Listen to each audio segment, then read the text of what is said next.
Title: Whispers of the Mountain by Wisdom Chronicles.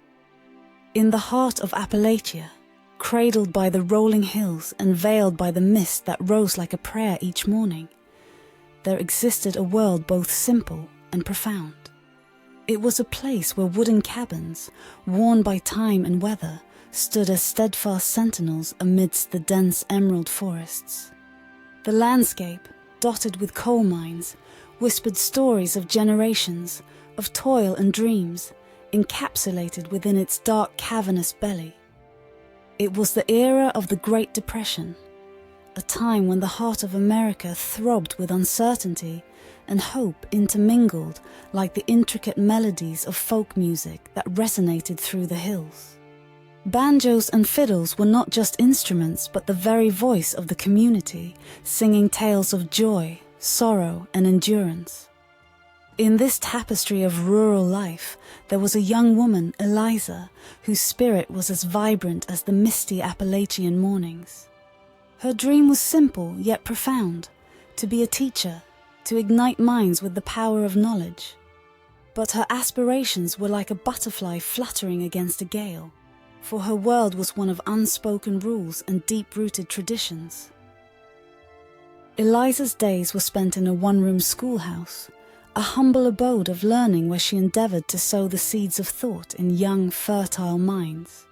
The schoolhouse, perched on a small knoll, overlooked the valley where the coal mines, like dark scars on the earth, spoke of the community's lifeblood. These mines were more than just pits of labor. They symbolized the paradox of life in these hills, providing sustenance yet entrapping the soul in a perpetual cycle of hardship. The rhythms of life in this community were as predictable as the seasons. Mornings unfurled with the haze lifting lazily from the hills, revealing the sun's golden embrace. Afternoons were a languid affair, with the sun reigning supreme in the clear blue sky, and evenings were spent on front porches, where stories and laughter danced on the gentle breeze. Yet, within Eliza, there brewed a storm of conflict. Her heart yearned for horizons beyond these hills, for knowledge that stretched far and wide.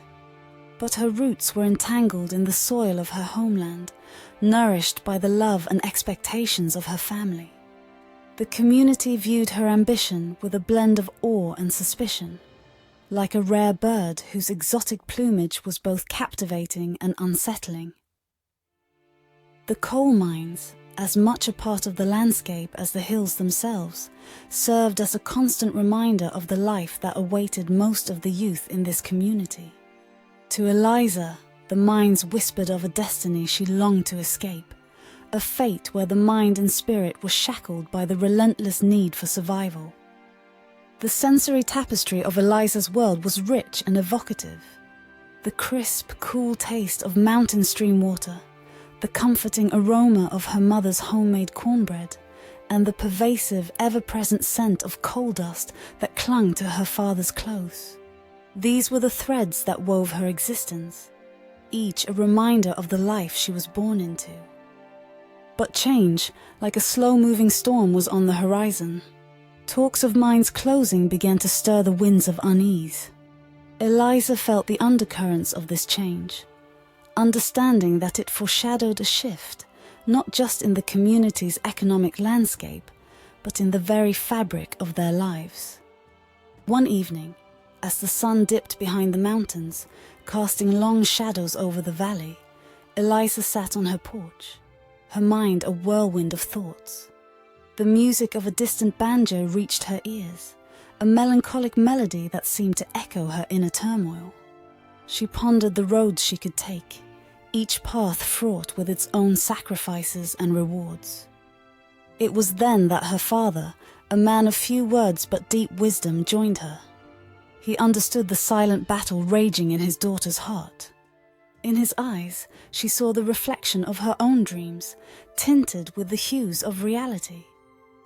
"Eliza," he said softly, his voice like the gentle rustle of leaves. "This land, these hills, they are more than just soil and rock. They are our history, our memories. But they are not chains. You have a spirit that yearns to soar. And as much as I wish to keep you close, I know that some birds are not meant to be caged." His words, simple yet profound, struck a chord in Eliza. She realized then that her journey was not just about seeking knowledge, but about understanding the depth of her roots. Her love for her community, her family, was not a shackle, but a foundation upon which she could build her dreams.